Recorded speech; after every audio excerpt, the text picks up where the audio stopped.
My guest today is one of my all-time favorite guys, a true American hero. He's a pro se litigation living legend. He's the pontiff of January 6th, William Pope. Welcome to the show, Will. Hey, pleasure to be with you, Jason. The Pontiff of January 6th. I hadn't heard that one before. I like it. Is that okay? Yeah, I Yeah, just, yeah. don't want to offend any Catholics, but I mean, I'm not exaggerating when I say all these things, Will, because you are one of the very few people who was a January 6th defendant who mounted your own criminal defense as a pro se litigant. Now, I've done a lot of pro se litigation in civil court, and obviously, there's stakes there, but nothing like what you were facing. And we've got a lot to talk about today because you put out a video on your X account. People can follow you there at Free State Will. And it was an excellent video. I encourage people to watch it. You're talking about how the statute of limitations is coming up. We're almost at 5 years. It's hard to believe, but this January 6th, 2026 will be the 5 year statute of limitations and the opportunity to prosecute many of the bad actors in the government who set up you and other Americans who are exercising the First Amendment could expire if Pam Bondi and the DOJ don't act quickly. And it's also going to be the first time for many January 6th defendants that they're even legally allowed to return to Washington, D.C. Fill us in on some of these details, if you would, Will. Yeah, I'm not out to just prosecute anyone and everyone, but I do think there were some bad actors behind what happened on January 6th. I think there were people in government who knew what was going on and intended for it to happen that way. And really, the Trump administration should be investigating that as quickly as possible because you do have the statute of limitations for a lot of that that'll expire in a very short period of time. So, again, I don't have access to the back end of government. I don't know what they're doing, but I just try to give them a helpful reminder that, hey, you're running out of time. And I think a lot of people will be upset if there's not accountability for the weaponization that hundreds of Americans endured um, related to that. So, yeah, I'm going to continue to put out little reminders, but I don't know what they're working on. Hopefully, they are working on something. I'm surprised that they haven't contacted you more to learn about this because I really do think you have some unique insight. All the research that you had to do for your own criminal defense, you've been through so much of this video material, and I look at your X account all the time. This is the video I was talking about. But in addition to this one, you've been talking about certain specific camera angles and things that are perhaps really important to understanding what happened on that day. And isn't there some sort of ongoing action right now where they're trying to get material back from you or something? Like, it doesn't seem like they're going in the direction of prosecuting so much as continuing to, toe the line. Yeah, unfortunately, I'm still doing battle with the DOJ to an extent. The the legal charges against me, those are gone, right? I beat three of them pre-trial, and then the remaining five, President Trump ordered those to be dropped on Inauguration Day. So that part is over. However, the Biden DOJ, they had filed a motion against me last year that would change the protective order in my case, which the protective order basically governs like how discovery is handled, and they classify things as sensitive or highly sensitive, whatever. I was never allowed to possess anything that was highly sensitive, but the sensitive materials I was able to possess. There's nothing really like super earth-shattering in there, but they filed a motion against me to require me to return that at the end of my case, and I'm still fighting that. And unfortunately, now I'm fighting the Trump DOJ over that. And on my end, this is a terrible thing because, my case notes are really intermingled in all these discovery files. So if I lose access to those, then I'm going to lose really a lot of the relevance of my case notes. So I am fighting that hard. But yeah, if they're trying to claw it back, that would mean that they're also clawing back a bunch of videos that were recorded by undercovers at the Capitol on January 6th, and the public has not seen most of those, right? And like I'm not at liberty to release them because I'm bound by the protective order. But you would think that they would be, they're saying they're all about transparency. You'd think they'd be wanting to get those out rather than, trying to claw them back from me. But they continue to go down the path that the Biden DOJ did. And I'm the only January 6th defendant who's been being targeted for the return of materials. So I'm not happy Wow. about that. Wow. I didn't realize that. That's amazing. But wait a second. Cash Patel, I think just maybe yesterday or today, I saw Cash Patel had some idiotic tweet about how he's living up to all the. I'm very disappointed. Let me rephrase. I had zero confidence in Cash Patel from the beginning because I'm aware of certain associations that he has and things that he's done even before he was the FBI director. What can you say about all of his claims that he's living up to transparency and this and that? It sounds like if he were doing that, wouldn't they reach out to you and say, hey, Free State Will, you know all this stuff, you have all these videos, why don't you work directly with the FBI to right the wrongs of January 6th? Yeah, yeah, I don't know their full motive. I do know that they haven't put out everything they could put out right now. Um, you know, do I have an expertise? Yes, I do. But oftentimes you get people that go into a position of power and that they think that they're going to have as many experts at their disposal as possible without realizing that there's a very specialized expertise that, maybe there's only a couple people out there that have. So, yeah, they haven't asked me to help in any way. But as far as the claims about the FBI agents, you obviously saw the post that Trump put out. He wants to have all of these people identified in the crowd. Um, to my knowledge, Cash has not given the video of each of those people identified in the crowd to President Trump. Instead, he just put out a statement saying, oh, these are just people that responded after the fact later in the day. So there is a cover Wow. up on that. Like I have found FBI agents, active duty FBI agents in the crowd at the Capitol. And, when the SWAT team arrived, they would walk up and coordinate with the SWAT team. We've identified them on photos on the FBI website. We know they're FBI. We know they're active duty. We have a 302 from Jason Guandolo saying that he was with FBI. So, yeah, we have plenty of evidence that there were plainclothes FBI in the crowd, but Cash has not been forthright in revealing everything they were involved in. What do you make of that? I mean, it sounds like a scandal in the making. Cash Patel is telling us he's being transparent. We're hearing 274 undercover FBI agents. And by the way, that sounds like a low number to me. I was just showing a little clip from my 5 hour IRL video made there in Washington, D.C. on January 6th. There's 4 people who, in my estimation, are working with or for the FBI just in that very clip. Yeah, so the exact number, the number of 274 we got from a document that was released by Congress, or actually it was leaked to like John Solomon and some other media people from somebody in Congress, and that's how we got a hold of it. But when I read that document, I understand that to be just personnel from the Washington field office. So if you had FBI from New York, for instance, that they would not be included in that number. And we do know that there were FBI agents from New York that said, hey, they were on duty on January 6th because we have statement of facts that reflect that. So, one, that wouldn't include all FBI. That would only include the Washington field office. And then that also wouldn't include other agencies like DEA or the military, CIA, anything like that, DHS. So, in my estimation, there were probably, several thousand, maybe a few thousand federal actors in the crowd, whether they be agents or personnel or informants, and we haven't got the full answer on that yet.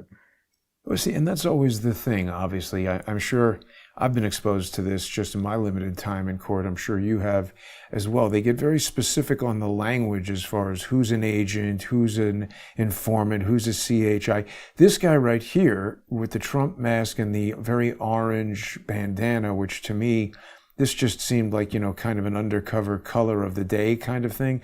The NYPD uses that sort of tactic to identify their undercovers to uniformed officers. So perhaps someone said, hey, if you see some weird jackass wearing an orange bandana, that means he's with our crew. This is Jonathan Lee Riches. He's a known fraudster who is regarded as the most litigious man. I mean, let him come and try and sue me. He's known as one of the most litigious people in history, and we just saw Ray Epps walk by. I love this look on Charles's face. He's looking right at him, and he's like, wait, what's with this guy? He couldn't believe it from the first moment we saw this guy. We literally walk away from him, and I said, Charles, I think some people here are, disguised as Trump supporters. This was 10:45 in the morning on January 6th. We already knew there were people embedded in the crowd.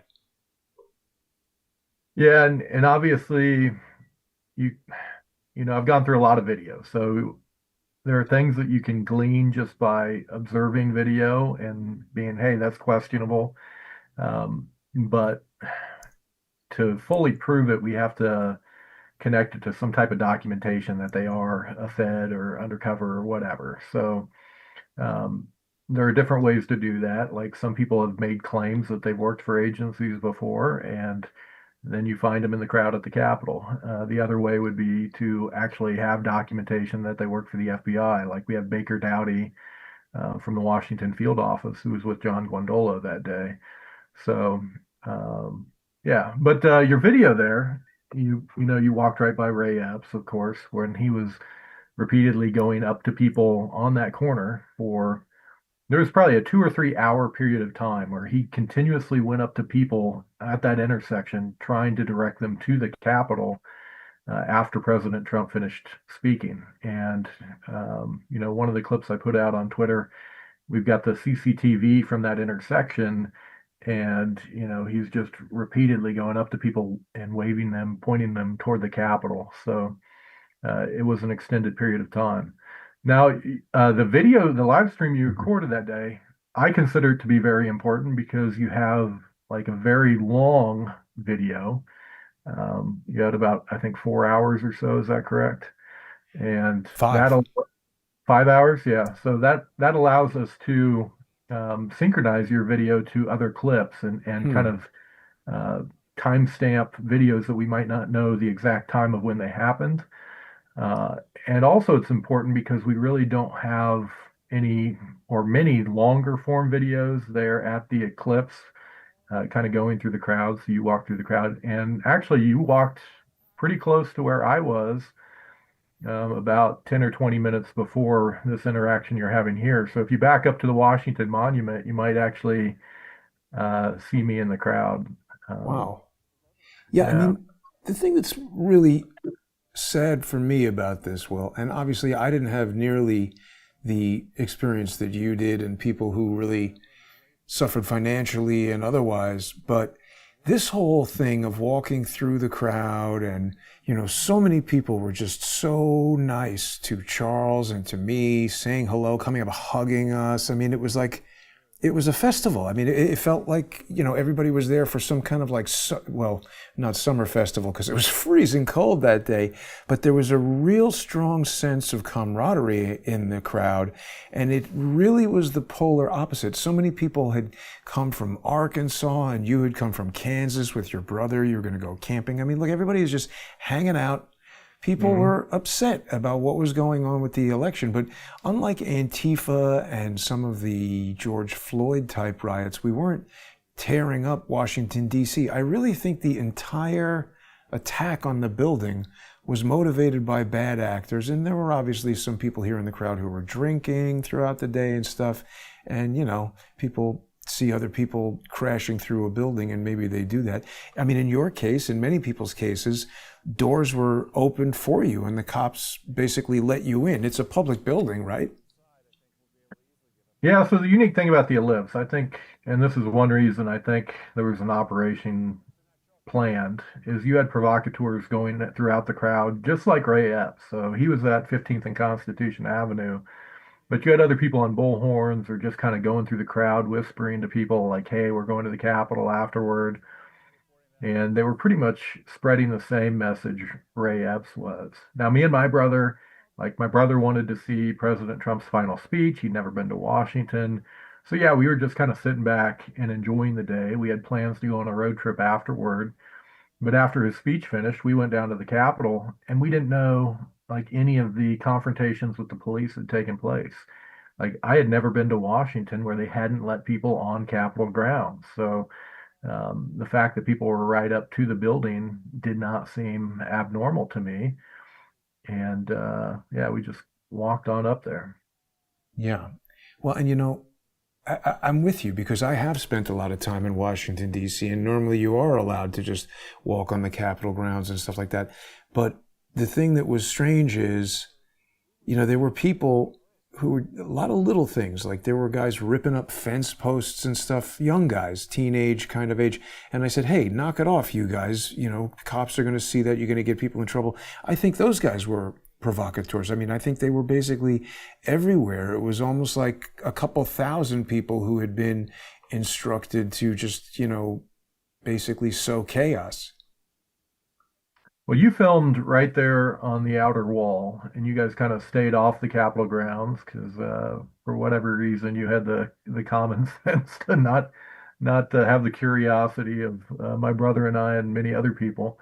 But there were a lot of people who were just right there at that outer wall who were stayed there for hours, continuously waving other people forward, like move forward. You know what? We saw them. We saw Yeah. those people. And I'll tell you what, I'll be completely honest. I don't know that I would have entered the building, but I was certainly up on the lawn, and my desire to get into the action from the standpoint of documenting it, I might have gotten into quite a bit more trouble if Charles wasn't there, because there was a moment when we were up on the grass and things started to seem like they were going to get heated. And Charles said, why don't we go back down on the sidewalk? And you see, look, we were kind of advancing up there. We were on the grass here. And Charles was like, let's not do this. Which, yeah, in retrospect, probably He's was smarter good for than you. me. It saved you a lot of Yeah. hassle in life. Oh, But yeah. And your what's video, though, interesting, is still important because you captured a part of the Capitol that we really didn't have coverage on for a long period of time. And remember, for the first year or two, we didn't even have like any access to the CCTV. So videos like yours, which gave us an extended view of kind of how things unfolded on the West Front, were important. I'm glad I could do that. I mean, again, it's important to me from a historic standpoint to have covered that. I want to show you, I know you've seen this, but I want everybody to take a look at this video that I highlighted, Ray Epps and what he's doing. Actually, let me take this back to the beginning because this is important. So I went back to the camera original, much less compression than what people would see watching the version that went out on YouTube and elsewhere. So we could see Jonathan Lee Riches here. Let's listen to him. That's my personal message. I'm tired of Antifa destroying cities, wonderful, beautiful cities in this country. So look at what like Epps is doing. In the background, he's got this fat guy with the hat, and he seems to have handed something to Epps. This guy on the bicycle has a camera. He's got his mask on. And you were there, Will. Nobody was wearing these surgical, medical, COVID masks. It seems strange. Most Trump supporters, here we zoomed in now. This fat guy, he seems to be making some kind of hand signals like he's the umpire or something. He's, pointing, he's waving, he's touching his hat. This guy on the bike looks around, Ray Epps. They're walking in tandem. Seems like there's a handoff or some sort of communication or something. And then Epps comes around, walks right by Jonathan Lee Riches. Maybe that's a coincidence. I don't know. But this fat guy from Staten Island, we met him before. And let me go back to the full video. I don't know if you ever saw that part, but what's interesting is that Staten Island guy, I know he's from Staten Island. Here he is. Let's listen to him for a second, see what he has to say. Will never end. Also, how you guys doing? We're doing well. Have you been back over to Mac's Pub? I was there once, and they. Let's just go back because he comes up to us. Jackets. I'm not sure if the Truth, audio is liberty, coming through and on my justice. end. Do you have Should have it now. I mean, these are people who have come together to come here. It's not an organized thing. It's a spontaneous demonstration in the cold. It's bitter cold. Look, if you look down, the crowd continues for block after block. Jason, look at that. Whoa. Here's these guys. How you doing? A long way from home, man. That's How you right. doing? Nice to How's see you. everything? Good to see you. Good to see you too. How's everything? Very, Have very you seen good. Tina around or no? I've That's not right. We seen her we yet. saw you before in Staten Island, didn't we? Yes, you did. That's You right. did an interview and that was it. So what do you think of the crowd today? I love it. I love it out here. People are showing support for our president, and I think it's the right thing to do. So this is the guy that was making the hand signals, and he's talking about Tina Forte, who was running for Congress. We ran into him at that whole thing that happened at Mac's Pub. I don't know if you ever heard about that. Maybe it was localized to New York, but Mac's Pub was an incident that occurred over there in Staten Island where the owner of a restaurant decided to stay open in defiance of the COVID lockdown mandates. And I've become extremely suspicious of the incident. At the time, I was there and very supportive of Danny Presti was the guy's name.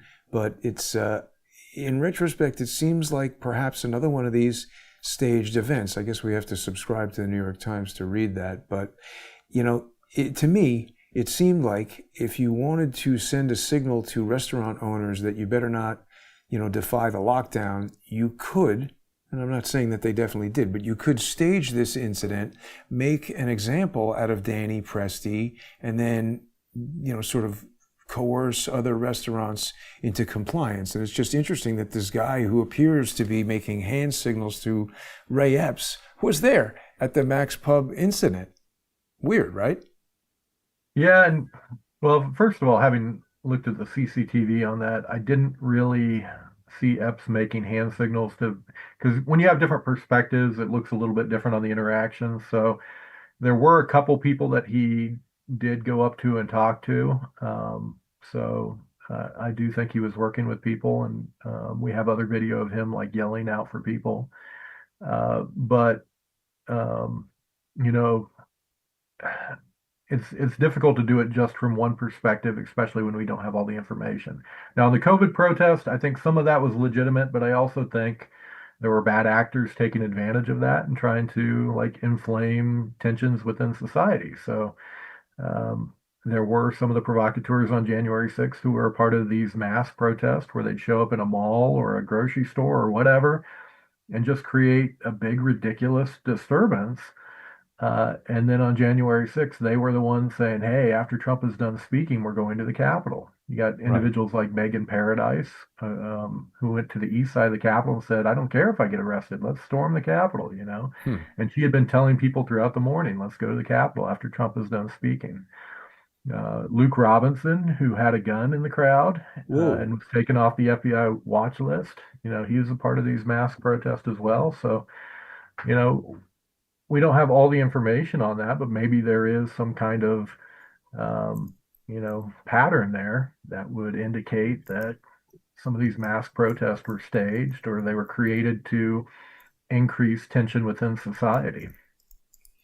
Yeah, I mean, it's interesting, Will, because I agree with you. And I like how you speak carefully. There is some evidence there that might suggest certain things. I might have a tendency to perhaps draw conclusions, but, you know, the FBI JTTF originated out of a alliance with the NYPD in 1980. This is the Joint Terrorism Task Force, where the FBI embeds various resources in local police departments for whatever reason. This guy right here is an individual named Victor Para, who I got this picture on the left from a New York Post article about him. And this picture on the right I got from him participating in a pro-Hamas protest where he almost poked my eye out with a wooden flag.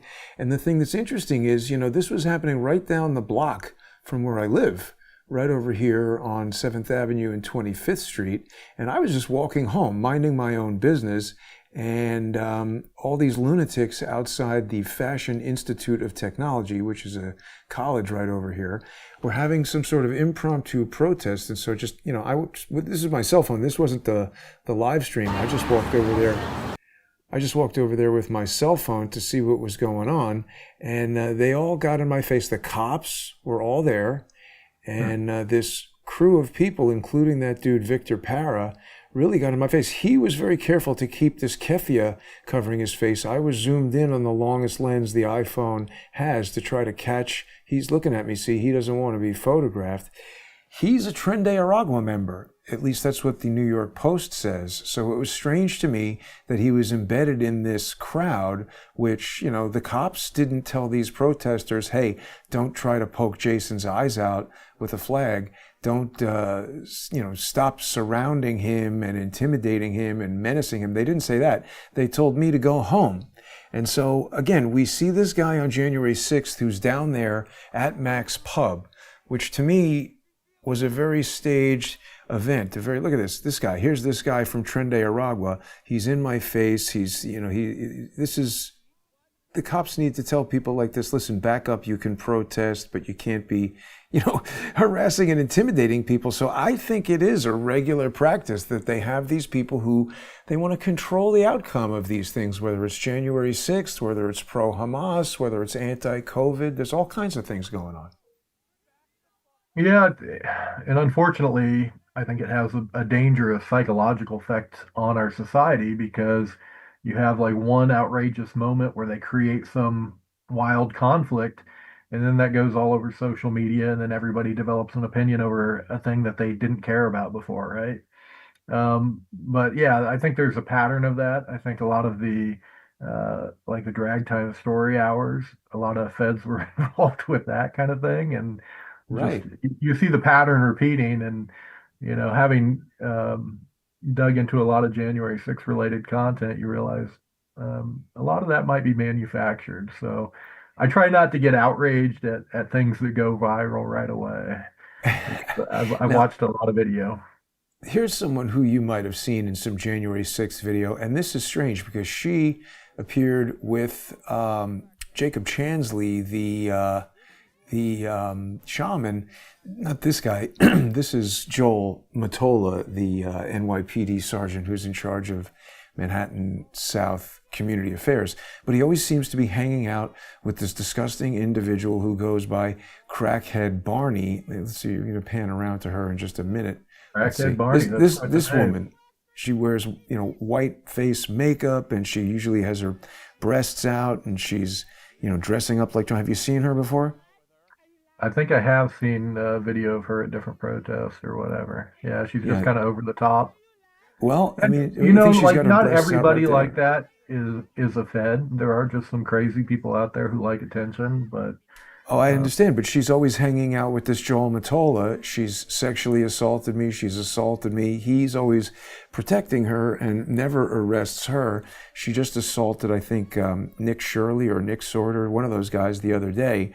And I mean, again, I'm just saying there seemed to be a certain crew of people who are always hanging out with the police, never getting arrested, even though they're doing things that amount to whether it's indecent exposure. I mean, look, certainly if I inserted an item into my body and then shoved it in a woman's face, I don't even want to suggest that I would do that. But if a man did that to a woman, that would be sexual assault. She was doing that, and the cops think it's hilarious. yeah, and wild character for sure.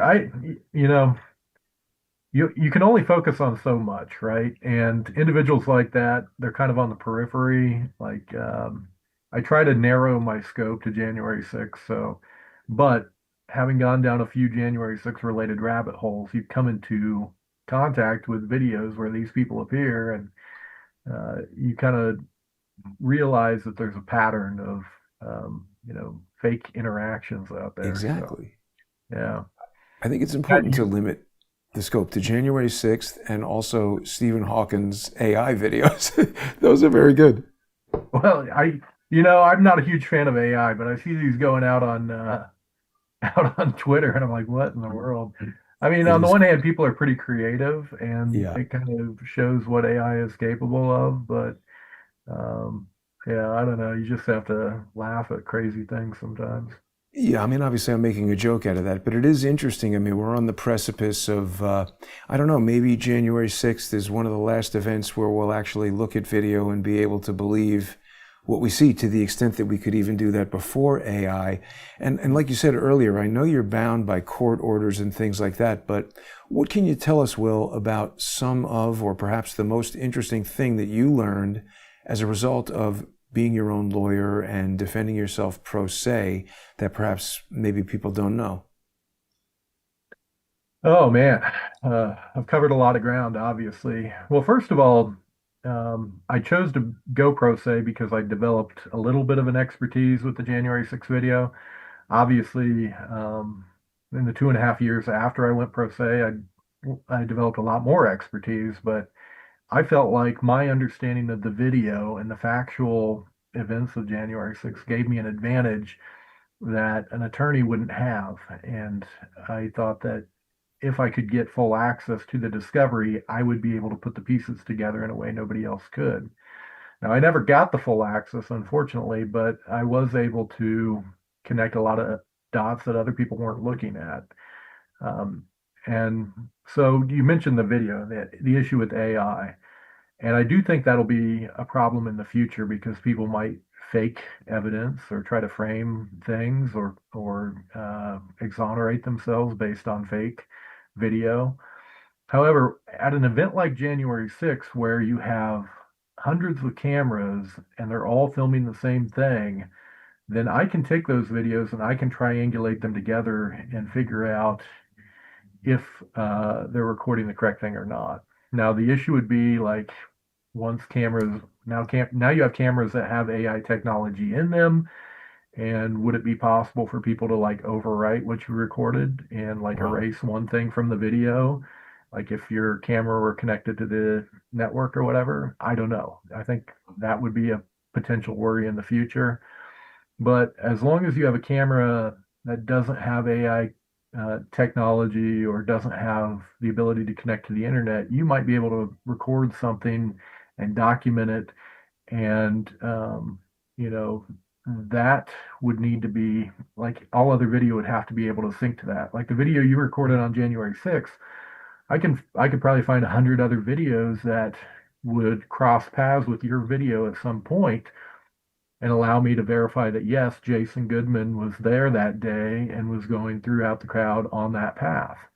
And of course, we've got you in CCTV and other things as well. But yeah, so that is an issue. But like having done this, I've developed kind of a deep understanding of what it takes to research an event with video like this and all the different perspectives and angles and audio perspectives. And then also the fact that what you see on camera doesn't always explain everything because what people have going on in their head might be completely different. Like your entire life background and the events that you witnessed that day might have you thinking one thing when you arrive at the Capitol, but a prosecutor might twist you being there into a completely fake narrative.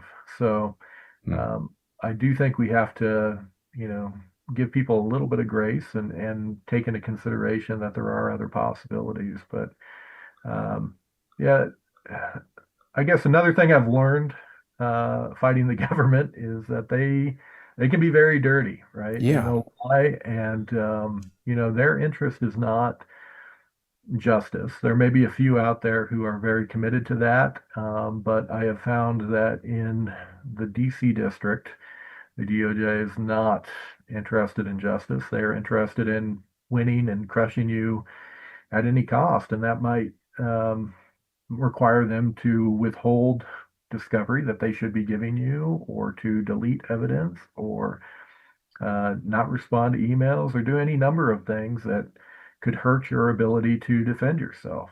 And that is unfortunate.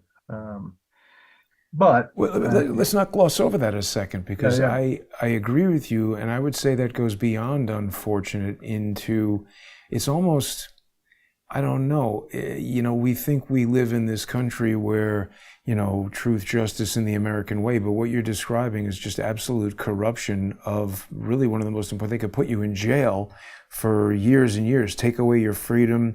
You've spoken about the numerous people who have taken their own lives, people who are injured in jail. You've become kind of something of a community leader among January 6th defendants. Wouldn't you say that's true? Well, that's really not my objective, but I do try to put on a good representation of who we are.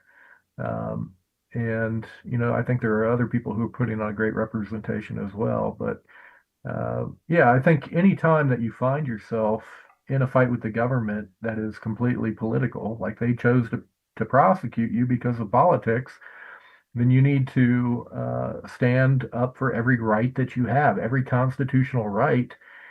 And uh, your defense of that right is also a defense of the right for every other American. Like we have Fourth and Fifth and Sixth Amendment rights, and many others that might be relevant to whatever your case is. And for me, I tried to insist on every bit of discovery, every constitutional right, every due process right I had, just to make sure that one, I wanted to be a pain in the neck for the government, but I also wanted to make sure that, hey, we're not going to just let you run us over. We have to protect our Constitution. I think you've just hit on the very aspect of, because you and I don't know each other that well. Well, we've met once and spoken a few times, but I do want to compliment you to the highest level that I can, because what you've just said is so clear in everything that you do, that you're doing this not just for yourself, but it's almost maybe even more important than going to war somewhere where the objective and the outcome are sort of esoteric. I mean, you're really fighting corruption right here and our most basic rights. And staying on this whole concept of government corruption and all of these DC prosecutors, we've got this scoundrel, Patrick Scruggs, who is he's just such a scumbag. This guy prosecuted Adam Johnson and many other people, and then he himself, I mean, this wasn't even like something that you could understand. He got into a road rage incident and stabbed a guy, and now he's trying to take self-defense. It's just so obviously dishonest. It's shameful that somebody like this would be a prosecutor, isn't it? Yeah, and he may not even be the worst one that we had to deal with, but he's the one who got caught, stabbing a complete stranger on the highway, who was having a medical incident. Um, yeah, if I remember right, like he was the prosecutor who tried to have Adam held in jail, or he wanted him held pre-trial, and he, just described him as being one of the worst threats to America, right? And Right. these prosecutors are over the top. They embellish anything they can to try to destroy your life, that's not justice, right? And Yeah. in his case, like we try to highlight every bad thing befalling him, but he kind of deserves it, right? It's an opportunity for us to say, hey, this is what this guy and what the rest of the DOJ was doing to the January 6th defendants. And now here's how he's acting as a defendant, and he thinks he gets some kind of special right to stab complete strangers on the highway and call it self-defense. It's insane. And I also see you kind of posting frequently about just some of the civilian kind of persecution from people having difficulty finding jobs, even though they've been pardoned. Or, I mean, in your case, the charges were dropped. You were never even convicted of anything. You didn't do anything wrong, but yet there's still people I see commenting, oh, you should be in jail. What's your life been like since January 6th? Yeah, I mean, those comments don't really bother me anymore. I've been dealing with it for 4 years, so just kind of like whatever.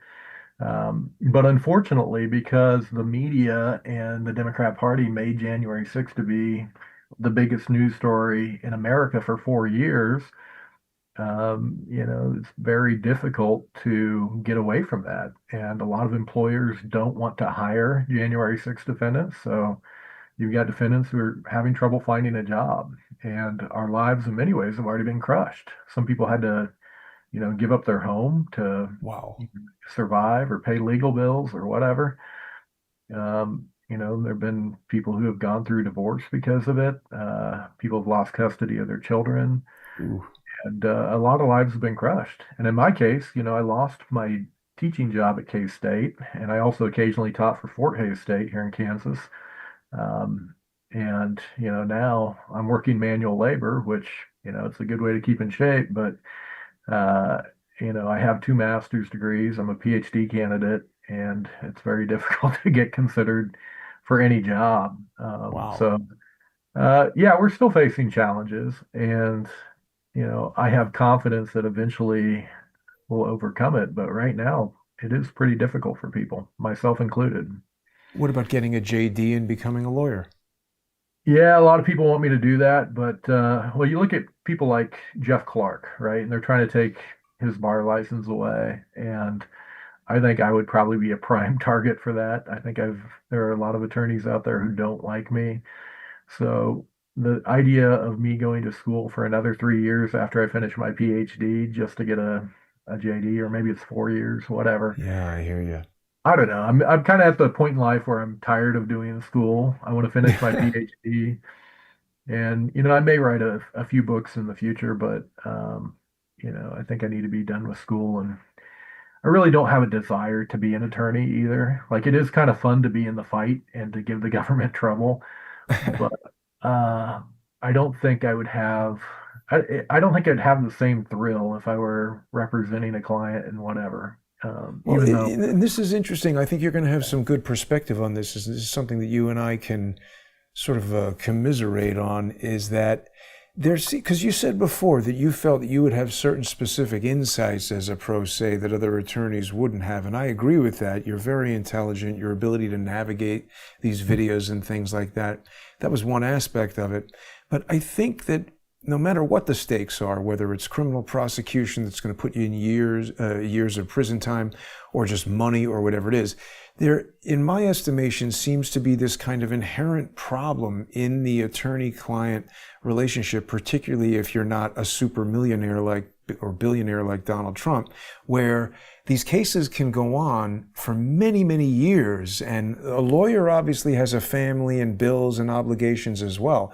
And no matter how dedicated you are to wanting to help a client, you have one client, two clients, 10 clients. When they run out of money, there's just a practical limitation to how much more work you can put in to their case. When it's yourself and the alternative is going to jail, obviously, as long as you can purchase a can of tuna, you're going to keep fighting your own case. But I suspect that might also play into your decision to not be so enthusiastic about wanting to get a JD and become an attorney to work for people. yeah, I'm a little burnout on it. I'm not hugely impressed with the court system, and I don't really think of spending years more in court as being fun. Like, if I had to, I'd keep fighting. But yeah, I don't know. You definitely, the motivation for me was to represent myself and, defend myself, right? But also, you mentioned earlier, like, I took a different approach to it.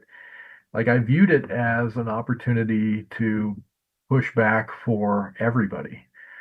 Some defense counsel, all they want to do is manage defeat and get their Right. client into like the best possible plea deal they can. Right.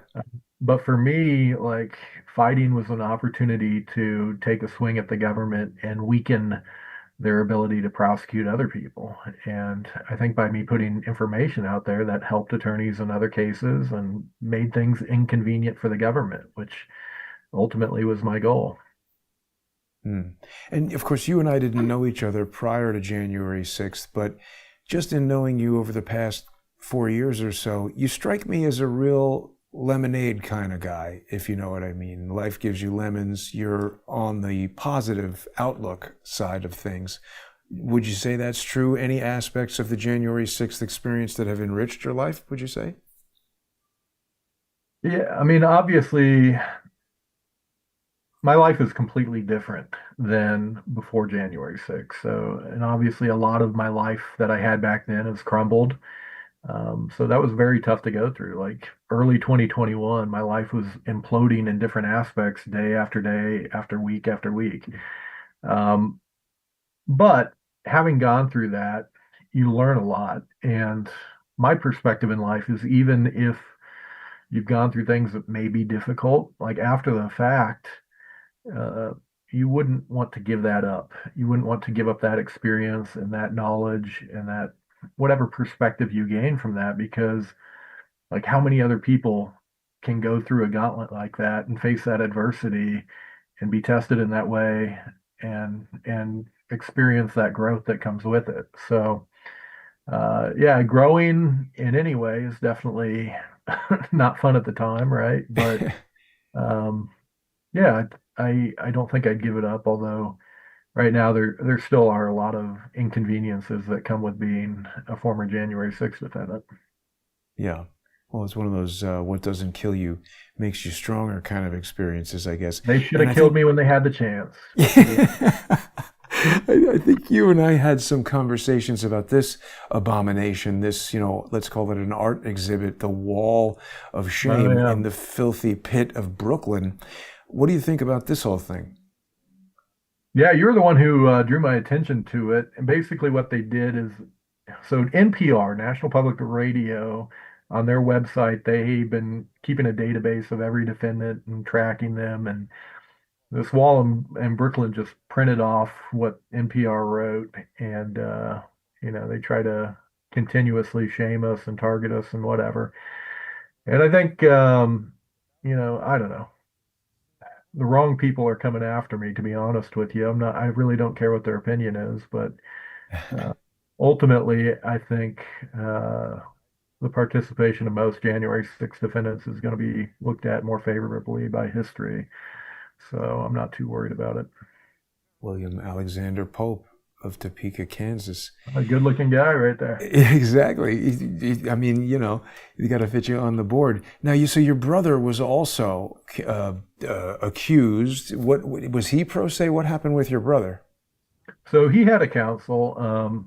The thing with him, he was married, he had kids, and Was married. when you have a full life like that, a little bit harder to, put everything else aside and represent yourself. So he was represented by counsel.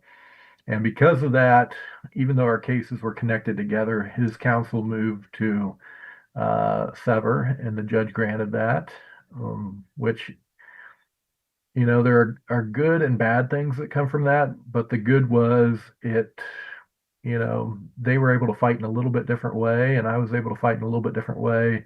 And in some ways, that benefited both of us. But he ended up going to a bench trial in January of 2025.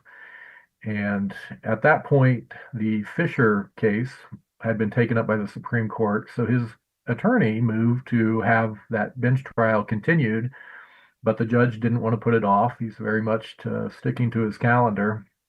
And so they went ahead and had the bench trial, but he never got a judgment on that until October of last year. So actually, like I ran into you outside the Madison Square Garden event, kind of late October last year. And Yeah. just a couple days before that, he had gotten his judgment. And I was there in Washington and saw that. But the judge found him guilty on all the charges the government bring. However, because he didn't have the opportunity, so because he had moved to continue, that had influenced his decision to not testify on his behalf, which altered kind of the flow of how his trial and defense played out. So his attorney submitted a motion to, for retrial based on that. And that matter was still pending at the time of the inauguration. And so no sentence was ever entered. He never became a felon. And I think, had he had an opportunity for a retrial, the trial would have played out much differently. Well, that's good that he And obviously, a avoided bench trial is just the judge deciding, and he Yeah. basically regurgitated what the DOJ accused him of. Oh, look at there! Whoa! Look at the height difference. Yeah, so we were waiting in line. The line was huge to that event, and Oh, yeah. I knew you were going to be there because I think you posted on Twitter about it, and then I saw you like hanging off of a pole, and I'm like, Jason. It was like someone calling my name. It was a great moment to see you there for sure. How did you enjoy? This was the Donald Trump rally at Madison Square Garden in New York City. It's only 4 or 5 blocks from where I am right now, where I live. How did you enjoy that rally? Well, it was a cool rally. You had a lot of, Elon and Trump and all these different speakers. It went on forever. But to me, it was also kind of a moment where, wow, like I've been through nearly 4 years of adversity at that point. And if Trump actually pulls it off, like, this is like the most wild, comeback ever, right? Not only Yeah. for Trump, but for me, because everybody counted me out and thought I would lose and do terrible as a pro se defendant. And yet I was able to hold them off for the entire time. I never thought that. I knew you were going to win. I don't know how. I I do just too, but did. yeah, well, you have to believe you're going to win, right? And there were many points throughout it where I would like come up with a brilliant motion and it would get shot down or whatever, and that would be frustrating, but you just have to like pick yourself up and come up with a new approach and a new like way to mess with the government. And I kept doing that the entire time. I'm telling you, man, it was a heroic effort. It really is fantastic what you've done. I'm sorry to hear about. You said your brother was married. Is he still married? Uh, uh, well, I don't really want to talk about it too I much, got it. but I'm sorry. yeah, The only there, reason I ask is that it really did ruin people's lives. And I've been yeah, divorced. It's a terrible thing. I'm sorry, everybody who was subjected to it. People's lives will never be the same. And when we look at scumbags like Patrick Scruggs and James Boasberg and all these people who are involved, there's really something much worse about someone who pretends to be a judge or a prosecutor or a police officer and does crime. There's at least some honesty in a street criminal in that you know what you're dealing with. You know what I mean? yeah. I tried to be very respectful to the court, and I did win quite a few motions, but there were some motions I thought I should win, and it would just be, your judge would articulate the craziest reason to deny you, right? If they Yeah. want to find a reason Oh, to yeah. deny you, they will. Absolutely. But I tried to be respectful and go through the process, and unfortunately, I'm still kind of fighting my judge on the return of discovery right now. But um, I don't know, I don't Will know. you And write a book about this whole what experience? Will you write a book about your whole experience? I will eventually. I haven't begun doing that yet. I'm doing my dissertation, my PhD dissertation on the legal battles of January 6th. So there will be a little bit of what might appear in a book in whatever my dissertation will be. Obviously, I've already left a pretty big like court record of my case, so I feel like I've documented it pretty well. But to put it in a book form and make it more readable for people and kind of connect the dots on a few things, so I probably will write a book on my case, and then maybe eventually write one on January 6th as a whole, which is a little bit different topic. But um, yeah, not there yet, but I will. Hmm. I really appreciate you, Will. Is there anything else you think we should discuss before we wrap up today? No, I just want to like I appreciate you as well, Jason. I never knew about you until I saw your video, and I watched the entire thing from January 6th. And when you kind of get to know the people who are there just from the videos they recorded and their personality that comes out. So yeah, I'd looked you up on Twitter at some point. I think you were either banned or Oh, hadn't yeah. posted in a while. And then you reappeared with a new account, and I'm glad we were able to connect. And pleasure to join you on your show today. Yeah, thank you for doing that. You've reminded me of something, Will. A really generous Crowdsource the Truth viewer just last night has purchased a small number of free subscriptions. And, I want to offer them. I think a lot of January 6th defendants will probably see this video. And as you said, it's difficult to find work.